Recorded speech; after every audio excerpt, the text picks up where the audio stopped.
Olá, turma! Hoje finalizamos a última parte, o último tópico de tomografia computadorizada. É impossível eu falar sobre tomografia computadorizada e não citar os meios de contraste, né?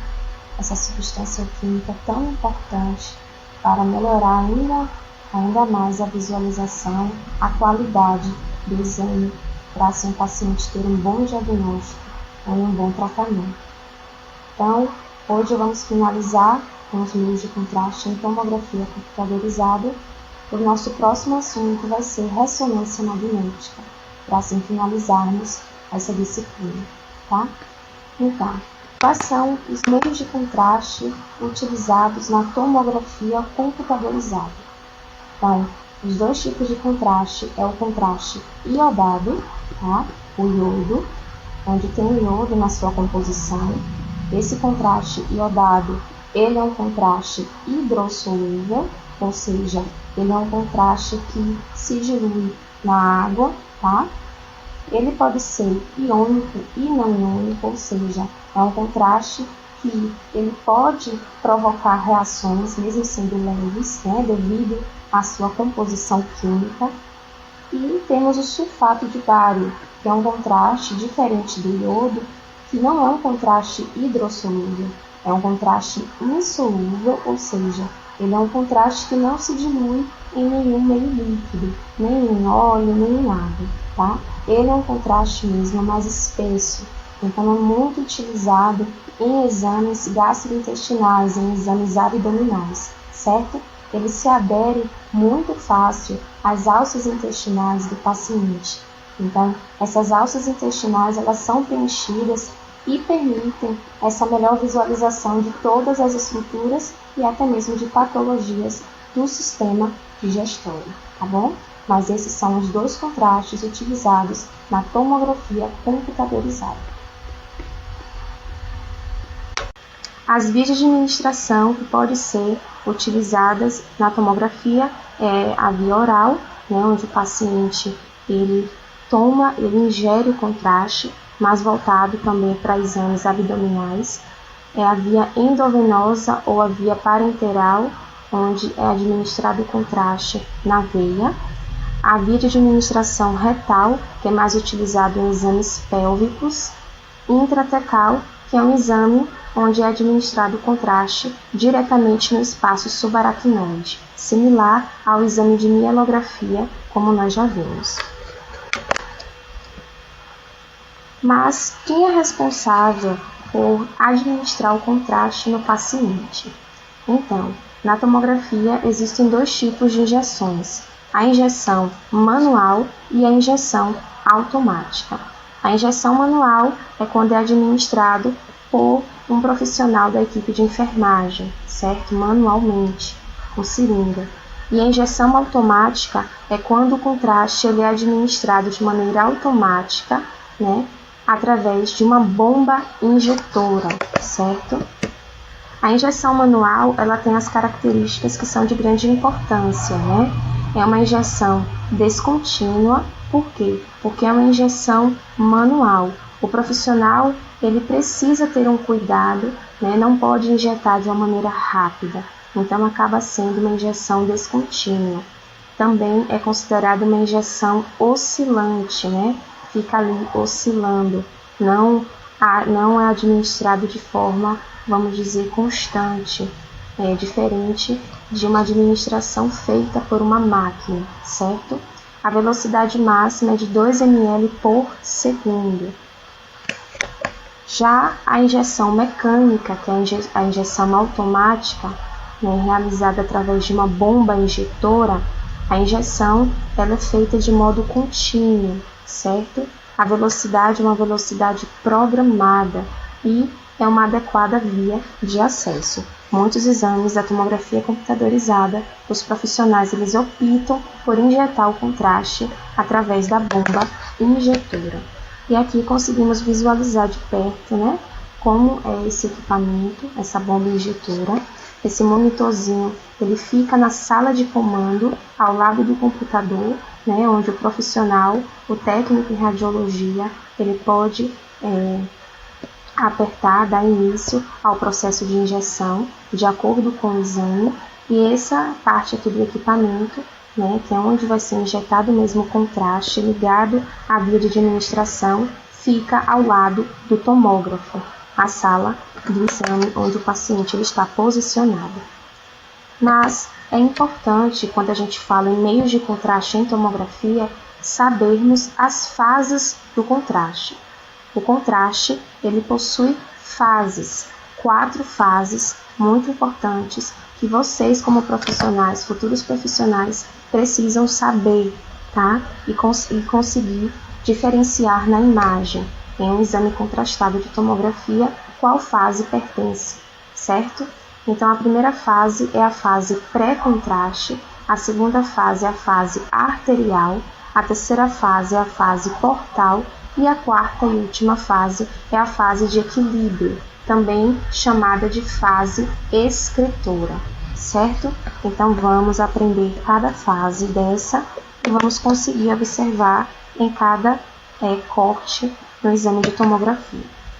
A fase pré-contraste é aproximadamente 24 imagens, mas não precisa se apegar à quantidade, porque isso varia de protocolo a protocolo, tá bom? Então, aproximadamente 24 imagens, no caso aqui, a estrutura é o abdômen superior, né? Deve fazer a programação, varrendo desde as cúpulas diafragmáticas até a bifurcação da artéria aorta em aquisição maxial, né? Então, a primeira imagem, scout ou escanograma da tomografia, você vai poder observar o bom posicionamento, né, se está tudo certo, e fazer o planejamento dos cortes, tá bom? Todos os órgãos nessa fase têm uma densidade de tecidos moles muito semelhante. O vaso, a aorta, tem a densidade cinza bastante semelhante ao músculo, e nessa fase é importante para observar algum tipo de calcificações. Então, a fase pré-contraste, falando de uma maneira direta e objetiva, é a fase que antecede o meio de contraste, pré-contraste, antes do contraste ser administrado no paciente. Então, conseguimos observar que o que está destacando aqui nesse corte do abdômen é a parte óssea, certo? Conseguimos observar que todos os órgãos aqui do paciente, como a musculatura, né, eles estão na mesma tonalidade. Então, o meio de contraste, ele vai entrar em cena com o objetivo de definir melhor, né, de melhorar aí essa diferenciação nos tons de cinza, ajudar a destacar melhor e diferenciar um órgão do outro, certo? Então, a fase pré-contraste é a fase que antecede, que vem antes da administração do contraste. E conseguimos ver que somente a parte óssea, né, como é radiopaca, ela vai brilhar, vai chamar a atenção, tá bom? A segunda fase é a fase arterial. A fase arterial é a fase de contraste onde o meio de contraste ele começa a entrar nas artérias, no vaso do paciente, certo? Então, após o início da infusão do meio de contraste, a fase arterial ela poderá ser obtida entre 30 e 40 segundos. E vocês precisam estar atentos ao tempo, certo? Então, o paciente ele é posicionado, é colocada a bomba injetora, ou então a profissional ela faz a punção no local, certo? O primeiro corte é o pré-contraste, onde ainda não é administrado o contraste, né? Logo depois disso, em 30 e 40 segundos, entra a fase arterial, então você tem que apertar ali no botãozinho da bomba injetora ou pedir para a equipe de enfermagem ela injetar manualmente o contraste e sair da sala para você começar a fazer as sequências, né, de imagens. Essa fase arterial ela é importante para avaliarmos anomalias vasculares, aneurisma, algum tipo de trombose. Por quê? Porque nessa fase arterial o contraste ele está entrando, né, nos segmentos arteriais do corpo do paciente, tá bom? Então, a segunda fase é a fase arterial, onde aqui conseguimos observar nessa imagem. A primeira, aqui, ambas são tomografias do tórax, tá? No plano axial. Conseguimos observar aqui que nessa primeira imagem é a imagem pré-contraste, ou seja, a imagem que antecede a administração do meio de contraste. Conseguimos visualizar, ter certeza disso, porque somente a parte óssea está se destacando, somente a parte óssea ela está radiopaca, está brilhando. Conseguimos observar que as estruturas aqui do tórax, elas estão com a mesma tonalidade, principalmente aqui, ó, a aorta, esse vaso aqui maior, ele está nesse tom de cinza, então isso mostra que o contraste ainda não entrou nas artérias. E já nessa segunda imagem, conseguimos observar que a artéria ela está radiopaca. Então isso significa que o contraste ele já entrou nos vasos e nas artérias do paciente, inclusive na maior artéria, a artéria aorta, certo? Aqui também trouxe outro exemplo. Aqui já é uma tomografia do abdômen, também em plano axial, onde conseguimos observar o abdômen, também os órgãos do abdômen na mesma tonalidade, né? Somente a parte óssea aqui, a vértebra e as costelas estão destacadas.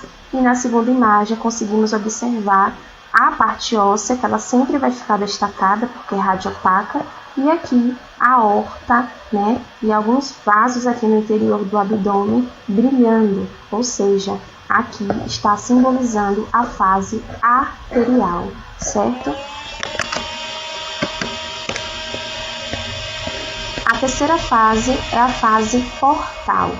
O que significa essa fase portal? É a fase intermediária de constratação, ou seja, nessa fase, o meio de contraste ele já está entrando nos órgãos. Então, a fase arterial, o contraste já passou pelas artérias, pelos vasos. A fase portal, o contraste ele já está entrando nos órgãos do abdômen, no caso aqui como exemplo. O mesmo planejamento na fase arterial é repetido, só que com um tempo maior, de 60 e 70 segundos, certo? Segundos do início do contraste. Neste momento, torna-se evidente o contraste do sistema portal, ou seja, nessa fase, conseguimos observar o contraste, ele diretamente nos órgãos, certo? Aqui conseguimos observar de perto, né, nessas 4 imagens, os órgãos, eles com uma coloração mais brilhante, um aspecto mais brilhante, cheio de contraste, tá? Aqui também é outro exemplo, onde coloquei as 3 fases, a fase pré-contraste, aquela região do abdômen, no plano axial, pré-contraste, onde conseguimos ver a parte óssea destacada. Segundo, a fase arterial, onde conseguimos observar que a artéria ela está brilhante, cheia de contraste, né? Aqui conseguimos ver que os órgãos ainda não estão cheios totalmente de contraste. E a terceira fase, que é a fase portal. Conseguimos observar aqui os rins, né? Parte aqui do intestino já bem delimitado, com um aspecto mais brilhante, uma cor mais viva, mostrando assim que o contraste está entrando nos órgãos, tá bom? E aqui a quarta fase, que é a última fase, a fase de equilíbrio, também conhecida como a fase excretora. Essa fase de equilíbrio é a última fase do contraste, tá? É feita em todo o abdômen, desde as cúpulas do assoalho pélvico, iniciando de uma maneira mais tardia, de 2 a 3 minutos contados a partir do início da injeção. Então demora um pouco mais para rodar as imagens nessa fase de contraste. Por quê? Porque nessa fase o meio de contraste ele precisa já estar saindo, né, do sistema renal do paciente, né? Sabemos que os rins são os órgãos que têm a função, né, de excretar o meio de contraste. Nessa fase, os tecidos eles já ficam homogêneos outra vez, ou seja, com a mesma tonalidade de cinza, e o contraste ele passa a ser excretado pelos rins, tá? Então, é muito comum a gente no início poder associar a fase pré-contraste com a fase de equilíbrio, certo? Mas há uma grande diferença aqui em relação aos rins. Observamos aqui que na fase pré-contraste, nenhum órgão está com com aspecto brilhante, somente a parte óssea. Já aqui nessa última fase, a fase de equilíbrio, conseguimos observar que nessa parte aqui do sistema renal, né, já na parte do hilo renal, conseguimos observar aqui um ponto brilhante, né, mostrando que os rins está excretando o contraste, tá bom? Então não fica totalmente homogêneo, dá para a gente diferenciar uma fase da outra. Então a fase de equilíbrio é uma fase onde os tecidos ficam homogêneos, certo? Onde aqui conseguimos observar a primeira fase, a fase pré-contraste, a segunda fase, a fase arterial, a terceira fase, a fase portal e a última fase, a fase de equilíbrio, a fase excretora, onde o meio de contraste está sendo eliminado de todas as estruturas do abdômen, certo? Então, para complementar essa parte aqui dos meios de contraste em tomografia, é importante que eu retome aqui, essa é a parte de reações, né? Vocês já sabem que o iodo, todo tipo de contraste, preferencialmente o iodo, ele pode sim proporcionar reações ao paciente e são divididas em 3 tipos de reações: reações leves, moderadas ou reações graves. As reações leves são aquelas em que as reações elas cedem de maneira espontânea, né? O paciente não precisa ser medicado, o paciente não precisa ficar internado, somente em observação, tá bom? E quais são os sintomas? Vômitos, náuseas, urticárias, espirros, calor, rubor, tontura, né, o sudorese, que é o suor excessivo, dor no local da injeção, palidez, são alguns dos sintomas leves que o meio de contraste pode proporcionar ao paciente. A reação moderada já é um pouco mais grave que a reação leve. O paciente ele precisa ficar em observação, precisa tomar medicamento, né? Mas não precisa ficar hospitalizado, certo? E as reações elas são mais intensas do que a reação leve. Urticária excessiva e gigante, né? Que são essas placas vermelhas com coceira, aceleração dos batimentos cardíacos, vômito em excesso, edema facial, dispneia, cefaleia intensa e broncoespasmo. Então, vocês precisam saber para na hora que o paciente estiver posicionado, estiver fazendo um exame com contraste, vocês poderem observar, tá bom? E por último, a reação grave. A reação grave, né, pelo próprio nome, é algo bastante grave que pode sim levar o paciente a óbito, né? Então tem a ver com aí o risco de vida e o paciente ele precisa ficar em observação, precisa tomar remédio e precisa ficar hospitalizado, tá? As reações, os sinais é a pressão arterial muito baixa, parada cardíaca ou respiratória, perda de consciência, convulsões, edema de laringe, cianose, né, quando a pele ela começa a ficar roxa, dificuldade respiratória, choque profundo e até mesmo coma.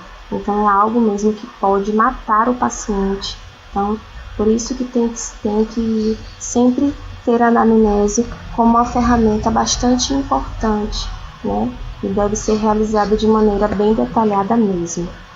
Mas existem aquelas pessoas que estão dentro de um grupo de risco, ou seja, que têm uma maior probabilidade de ter essas reações. São aquelas pessoas que são hipersensíveis aos meios de contraste, são os diabéticos, são os asmáticos ou com outros distúrbios respiratórios, são aquelas pessoas desidratadas, são os doentes renais e hepáticos, leve, moderado ou grave, são pessoas que têm sim uma maior probabilidade de ter algum tipo dessas reações, ou reações leve, ou moderada, ou até mesmo grave.